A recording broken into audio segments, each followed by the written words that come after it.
ಸಂಚಾರಿ ನಿಯಮಗಳು ಪಾಲಿಸಿ ಜನರ ಜೀವ ಉಳಿಸಿ. ಸೈಬರ್ ವಂಚಕರಿಂದ ಎಚ್ಚರ ವಹಿಸಿ ಜನಸ್ನೇಹಿ police Dayanand B Jamadar. Surapura police ಠಾಣೆಯ ಜನಸ್ನೇಹಿ ಪೊಲೀಸ್ ದಯಾನಂದ್ ಜಮಾದಾರ್ ಅವರು ಇಂದು ಬೆಳಗ್ಗೆ ಶ್ರೀ ಜಗದ್ಗುರು ಮೌನೇಶ್ವರ ದೇವಸ್ಥಾನದಲ್ಲಿ ಗ್ರಾಮಸ್ಥರನ್ನು ಕರೆಸಿ ತಿಂತಣಿ ಗ್ರಾಮದ ಶ್ರೀ ಜಗದ್ಗುರು ಮೌನೇಶ್ವರ ಜಾತ್ರೆಯು ದಿನಾಂಕ 8/2/2025 ದಿನಾಂಕ 13/2/2025 ಜಾತ್ರೆಯು ನಡೆಯಲಿದ್ದು, ತಿಂತಣಿ ಗ್ರಾಮಸ್ಥರಿಗೆ ಜಾತ್ರೆಯಲ್ಲಿ ಯಾವುದೇ ಅವಘಡ ಆಗದಂತೆ ನಮ್ಮೊಂದಿಗೆ ಸಹಕರಿಸಿ ಜಾತ್ರೆಯನ್ನು ಯಶಸ್ವಿಗೊಳಿಸಬೇಕೆಂದು ತಿಳಿಸಿದರು. ಸಾರ್ವಜನಿಕರು ರಸ್ತೆ ಸುರಕ್ಷತೆಯ ಬಗ್ಗೆ ಎಚ್ಚರ ವಹಿಸಬೇಕು. ಇತ್ತೀಚಿನ ದಿನಗಳಲ್ಲಿ ರಸ್ತೆ ಅಪಘಾತದಲ್ಲಿ ಬಹಳಷ್ಟು ಜನರು ಸಾವನ್ನಪ್ಪುತ್ತಿದ್ದಾರೆ. ಯುವಕರು ಹೆಲ್ಮೆಟ್ ಇಲ್ಲದೆ ಅತಿ ವೇಗ ಅಲಕ್ಷ್ಯತನದಿಂದ ವಾಹನ ಚಲಾಯಿಸಿ ತಮ್ಮ ಪ್ರಾಣವನ್ನ ಕಳೆದುಕೊಳ್ಳುತ್ತಿದ್ದಾರೆ. ನಿನ್ನೆ ಬೈಕ್ ಸವಾರ ಮತ್ತು ಬಸ್ಸಿನ ಮಧ್ಯ ತಿಂತಣಿ ಗ್ರಾಮದ ಕಮಾನು ಹತ್ತಿರ ಅಪಘಾತವಾಗಿ ಬೈಕ್ನಲ್ಲಿ ತೆರಳುತ್ತಿರುವ ದಂಪತಿಗಳು, ಅವರ 3 ಮಕ್ಕಳು ಒಟ್ಟು 5 ಜನರ ಸಾವಾಗಿದ್ದು, ಇದಕ್ಕೆ ವಾಹನ ಸವಾರರ ಅತಿ ವೇಗ ಅಲಕ್ಷ್ಯತನ ಅವಸರವೇ ಕಾರಣ. ದಯಮಾಡಿ ಗ್ರಾಮಸ್ಥರು ವಾಹನ ಚಲಾಯಿಸುವಾಗ ಯಾವುದೇ ನಿರ್ಲಕ್ಷ್ಯ ತೋರದಿರಿ. ಅತಿ ವೇಗದ ಚಾಲನೆ ಯಮನ ಬಳಿ, ನಿಧಾನವಾದ ಚಾಲನೆ ಅಮ್ಮನ ಬಳಿ ಎಂಬಂತೆ ರಸ್ತೆಯಲ್ಲಿ ಸಂಚರಿಸುವಾಗ ಸಂಚಾರಿ ಸೂಚನಾ ಫಲಕಗಳನ್ನಾಧರಿಸಿ ವಾಹನವನ್ನ ಚಲಾಯಿಸಿ. ಕಡ್ಡಾಯವಾಗಿ ಸಂಚಾರ ನಿಯಮಗಳನ್ನು ಪಾಲಿಸಿ. ಸುರಕ್ಷತಾ ಸಂಚಾರಕ್ಕಾಗಿ ಸಂಚಾರಿ ನಿಯಮಗಳನ್ನು ಪ್ರತಿಯೊಬ್ಬ ಸಾರ್ವಜನಿಕ ವಾಹನ ಸವಾರರು ಕಡ್ಡಾಯವಾಗಿ ಪಾಲಿಸಲು ಜಾಗೃತಿ ಮೂಡಿಸಿದರು. ರಸ್ತೆ ಅಪಘಾತಗಳಿಂದ ಸಾವು ನೋವಿನ ಸಂಖ್ಯೆ ಹೆಚ್ಚಾಗುತ್ತಿವೆ. ದಯಮಾಡಿ ನನ್ನೆಲ್ಲ ಯುವಕರು, ಸಾರ್ವಜನಿಕರು ಸಂಚಾರಿ ನಿಯಮಗಳನ್ನು ಕಡ್ಡಾಯವಾಗಿ ಪಾಲಿಸಿ ಅಪಘಾತದ ಪ್ರಾಣಾಪಾಯದಿಂದ ಪಾರಾಗಬೇಕು. ಎಚ್ಚರವಾಗಿರಿ, ಸುರಕ್ಷಿತವಾಗಿರಿ. ಸದಾ ನಿಮ್ಮ ಸೇವೆಯಲ್ಲಿ ನಮ್ಮ ಯಾದಗಿರಿ ಜಿಲ್ಲಾ ಪೊಲೀಸ್. ವರದಿ ಎನ್.ಪಿ. ಸುರಪುರ.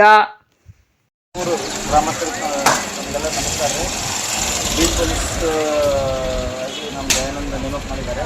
ದಯಮಾಡಿ ನನ್ನೆಲ್ಲ ಗ್ರಾಮಸ್ಥರು ರಸ್ತೆಯಲ್ಲಿ ಸಂಚರಿಸುವಾಗ ಕಡ್ಡಾಯವಾಗಿ ಹೆಲ್ಮೆಟನ್ನು ಬಳಸಿ. ಯಾಕಪ್ಪ ಅಂದ್ರೆ ದಿನನಿತ್ಯ ನೋಡ್ತಾ ಇದ್ದೀವಿ ನಾವು, ರಸ್ತೆ ಅಪಘಾತದಲ್ಲಿ ಸಾವು ನೋವುಗಳ ಸಂಖ್ಯೆ ಹೆಚ್ಚಾಗ್ತಾ ಇದ್ದಾವೆ. ನಾವು ಏನೀಗ ನಿನ್ನೆ ತಾನೇ ನೋಡಿದ್ವಿ, ಸುಮಾರು ಒಂದೇ ಬೈಕ್ನಲ್ಲಿ 3 ಮಕ್ಕಳು ಮತ್ತು ತಂದೆ ತಾಯಿ ಬಂದು ಬಸ್ಸಿಗೆ ಗುದ್ದಿ 5 ಜನ ಸಾವನ್ನಪ್ಪಿದ್ದಾರೆ. ದಯಮಾಡಿ ಇಂಥ ಒಂದು ಟ್ರಿಬಲ್ ರೈಡಿಂಗ್ ಮಾಡುವುದು, ಅತಿ ವೇಗದಿಂದ ವಾಹನ ಓಡಿಸುವುದು, ಅದೇ ರೀತಿಯಾಗಿ ಅಲಕ್ಷ್ಯತನದಿಂದ ವಾಹನ ಓಡಿಸುವುದು, ಹೆಲ್ಮೆಟ್ ಇಲ್ಲದೆ ವಾಹನ ಓಡಿಸುವುದು, ಅದೇ ರೀತಿಯಾಗಿ ಗಾಡಿ ರಿಜಿಸ್ಟ್ರೇಷನ್ ಇರಲ್ಲ, ಇನ್ಶೂರೆನ್ಸ್ ಇರಲ್ಲ, ಲೈಸೆನ್ಸ್ ಇರಲ್ಲ, ಇವೆಲ್ಲ ನಾವು ನೋಡಿದಾದರೆ ತೊಂದರೆ ಆಗೋದು ಯಾರಿಗೆ? ಸಾರ್ವಜನಿಕರಿಗೆ. ದಯಮಾಡಿ ನಾನೆಲ್ಲ ಸಾರ್ವಜನಿಕ, ಒಂದು ಜೀವ ಕುಟುಂಬಕ್ಕೆ ಒಂದು ಅಮೂಲ್ಯವಾದ ಜೀವ. ಒಬ್ಬ ಯಜಮಾನ ಏನಾದರೂ ಅಪಘಾತದಲ್ಲಿ ಮರಣ ಹೊಂದೋದು ಅಂದರೆ ಇಡೀ ಕುಟುಂಬನೇ ಹಾಳಾಗಿಬಿಡ್ತದೆ, ತೊಂದರೆಗೀಡಾಗ್ತಾರೆ, ದುಃಖ ತಪ್ತರಾಗ್ತಾರೆ. ದಯಮಾಡಿ ರಸ್ತೆಯಲ್ಲಿ ಸಂಚರಿಸುವಾಗ ಕಡ್ಡಾಯವಾಗಿ ಹೆಲ್ಮೆಟನ್ನು ಬಳಸಿ. ಅತಿ ವೇಗದಿಂದ ವಾಹನವನ್ನು ಚಲಾಯಿಸಬೇಡಿ, ಮೊಬೈಲ್ ರೈಡ್ ಮಾಡಬೇಡಿ, ಕುಡಿದು ವಾಹನವನ್ನು ಚಲಾಯಿಸಬೇಡಿ, ಓವರ್ಟೇಕ್ ಮಾಡೋದು ಬೇಡವೇ ಬೇಡ. ಯಾಕಪ್ಪ ಅಂದ್ರೆ ನಮ್ಮ ಮನೆಯಿಂದ ಹೊರಗಡೆ ಹೋಗುವಾಗ ಖುಷಿಯಿಂದ ಹೋಗ್ತೀವಿ, ಬರುವಾಗಲೂ ಕೂಡ ನಾವು ಖುಷಿಯಿಂದ ಬರಬೇಕು. ಯಾಕಪ್ಪ ಅಂದ್ರೆ ರಸ್ತೆ ಅಪಘಾತದಲ್ಲಿ ಏನಾದರೂ ಮರಣ ಹೊಂದಿದರೆ ಬರುವಾಗ ಹೆಂಗಾಗಿರ್ತದೆ, ಮನೆಯೆಲ್ಲ ದುಃಖದರ್ತಾರೆ. ದಯಮಾಡಿ ಕಡ್ಡಾಯವಾಗಿ ಹೆಲ್ಮೆಟನ್ನು ಬಳಸಲೇಬೇಕು. ಇವತ್ತು ನಾವು ತೀರ್ಮಾನ ಮಾಡಬೇಕು. ದಿನನಿತ್ಯ ನೋಡ್ತಾ ಇದ್ದೀವಿ ನಾವು, 1,71,000 ಜನ ಈ ಇಂಡಿಯಾದಾಗ ಒಂದು ವರ್ಷದಲ್ಲಿ ಸಾಯ್ತಾರೆ. ವಿಚಾರ ಮಾಡಿ, ಈ ರಸ್ತೆ ಅಪಘಾತದಲ್ಲಿ ಸಾವನ್ನಪ್ಪದು ಯಾವ ಯುದ್ಧದಲ್ಲೂ ಸಾಯಲ್ಲ. ಹೀಗಾಗಿ ನಾವು ನಮ್ಮ ಜೀವನದ ಬಗ್ಗೆ ಕಾಳಜಿ ವಹಿಸಿ ನಾವು ಸಂಚರಿಸುವಾಗ ಕಡ್ಡಾಯವಾಗಿ ಹೆಲ್ಮೆಟ್ ಬಳಸೋಣ. ಬಳಸ್ತೀರಿಲ್ಲ? ನಾವು ಬಳಸ್ತೀರಾ? ಕಡ್ಡಾಯವಾಗಿ ಸಂಚರಿಸುವ ಸೂಚನಾ ಫಲಕಗಳನ್ನು ಆಧರಿಸಿ ವಾಹನವನ್ನು ಚಲಾಯಿಸ್ತೀವಿ. ನೆಲಿಗೆ ಬಿಡ್ತದೆ. ಹೆಲ್ಮೆಟ್ ಹಾಕೊಂಡ್ರೆ ಏನಾದರೂ ನಾವು ಸ್ಕಿಡ್ ಆಗಿರ್ತೀವ ಅಥವಾ ಎದುರಿನಿಂದ ರಭಸವಾಗಿ ಬಂದಂಥ ವಾಹನ ನಮಗೇನಾದರೂ ಅಪಘಾತ ಮಾಡ್ತಾ ಬಿದ್ದೀವ ಅಥವಾ ಅತಿ ವೇಗದಿಂದ ನಾವೇ ಹೋಗುವಾಗ ಏನಾದರೂ ಬಿದ್ದೇವ, ಎಲ್ಲಿ ಬಿಡ್ತೀನಪ್ಪ? ಕೈಗೆ ಹೊಡೆದ್ರೆ ನಾವು ಆರಾಮ ಮಾಡ್ಕೋಬೋದು.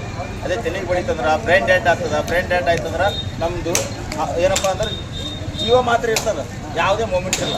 ಅದಕ್ಕಾಗಿ ತಲೆ ಬಹಳಷ್ಟು ಸುರಕ್ಷಿತವಾಗಿ ಇಟ್ಕೋಬೇಕಾದ್ರೆ ನಾವು ಕಡ್ಡಾಯವಾಗಿ ಹೆಲ್ಮೆಟನ್ನು ಧರಿಸ್ಕೋಬೇಕು. ಇಲ್ಲಿ ನೋಡಿ, ಈಗ ಹೆಲ್ಮೆಟ್ ಹಾಕಂದ್ರೆ ಏನಂತ ಬಿದ್ದನಪ್ಪ ಅಂದ್ರೆ ಹೆಲ್ಮೆಟ್ ಬಡಿತದೆ. ಅದೇ ಹೆಲ್ಮೆಟ್ ಇರಲಿಲ್ಲಪ್ಪ ಅಂದ್ರೆ ಬಿದ್ದಂದ್ರೆ ತಲೆಗೆ ಬಡಿತದೆ, ಸಾವನ್ನ ಆಗ್ತಾರೆ. ದಿನನಿತ್ಯ ನೋಡ್ತಾ ಇದ್ದೀವಿ ನಾವು ರೋಡ್ ಆಕ್ಸಿಡೆಂಟಲ್ಲಿ ಬರೇ ವಿತೌಟ್ ಹೆಲ್ಮೆಟ್ ವೇಗದಿಂದ ಹೋಗ್ತಾರೆ, ಕುಡಿದು ಹೋಗ್ತಾರೆ, ಓವರ್ಟೇಕ್ ಮಾಡ್ತಾರೆ. ಆ ಬೈಕ್ನಾಗ ನೋಡ್ತಾ ಇರ್ತೀವಿ ಹಿಂದೆ ನಂಬರ್ಗಿನ ಅದಾವೇನಂದ್ರೆ ನಂಬರ್ನೂ ಇರಲಿ ಏನೇನೋ ಬರೆಸ್ತಾ ಇರ್ತಾರೆ ತಮ್ಮ ಇಚ್ಛೆ ಅನುಸಾರವಾಗಿ. ಆ ಥರ ಎಲ್ಲ ಮಾಡಬೇಡ್ರಿ. ವಾಹನ ಕಡ್ಡಾಯವಾಗಿ ಇನ್ಸೂರೆನ್ಸ್ ಮಾಡಿಸಿ. ಯಾಕಪ್ಪ ಅಂದ್ರೆ ನಿಮ್ಗೆ ಏನಾದರೂ ಆಯ್ತಪ್ಪ ಅಂದ್ರೆ ಹಿಂದಿದ್ದವರಿಗಾರ ಆ ಒಂದು ಇನ್ಸೂರೆನ್ಸ್ನಿಂದ ಅವರಿಗೆ ಅನುವಾಗ್ತದೆ. ದಯಮಾಡಿ ಎಲ್ಲರೂ ಕಡ್ಡಾಯವಾಗಿ ದ್ವಿಚಕ್ರ ವಾಹನ ಓಡಿಸುವಾಗ ಕಡ್ಡಾಯವಾಗಿ ಹೆಲ್ಮೆಟನ್ನು ಬಳಸಿ.